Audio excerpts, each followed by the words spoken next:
Your brakes can do some amazing things as long as you keep them in great condition.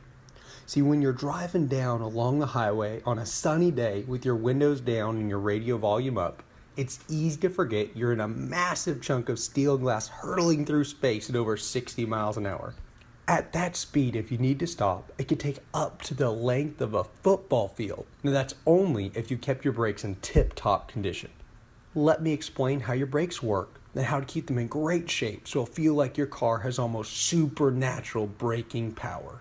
Most cars have disc brakes. Let's use your 21 speed bike and its tires as an example. The simplest explanation is if your bike tires are spinning, then you use your hands and put them on either side of the spinning tire, then push your hands together slowly. That would be a disc brake system. Now that would hurt and you shouldn't do it. In this example, the bike tire is your car tire.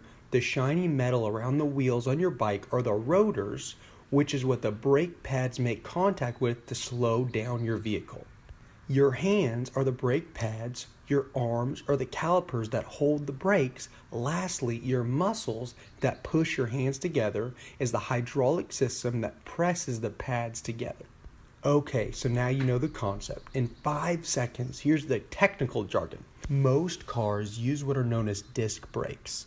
This is a hydraulic system filled with brake fluid that triggers the pistons, which activates a set of padded clamps known as the calipers, causing them to squeeze together on a disc known as a rotor.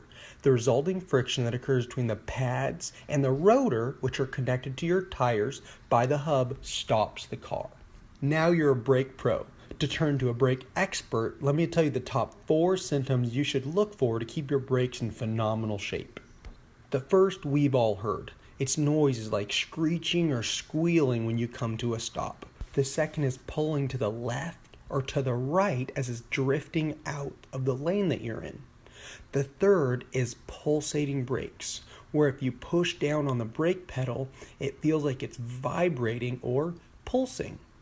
And the fourth is a mushy brake pedal. This one's a little scary. It's where you push down on the pedal and it feels like it goes straight to the floor. In this simple example, we have broken down a few of the main components to your braking system.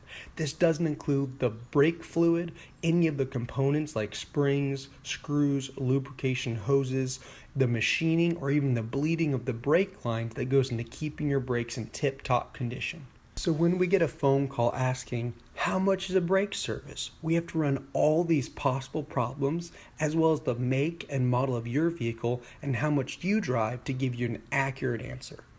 This is why we like to see your vehicle and do a full brake inspection. Many times we can find reasons your brakes are not as efficient as they should be. The most common reasons are your brake pads are wearing faster than they should, wearing unevenly, or the pressure is not being applied correctly through the hydraulic system. By correcting these issues and also addressing any brake pad or rotor wear, it could extend your brake's life an additional 5,000 to 15,000 miles before being serviced or replaced, saving you time and hundreds of dollars per year.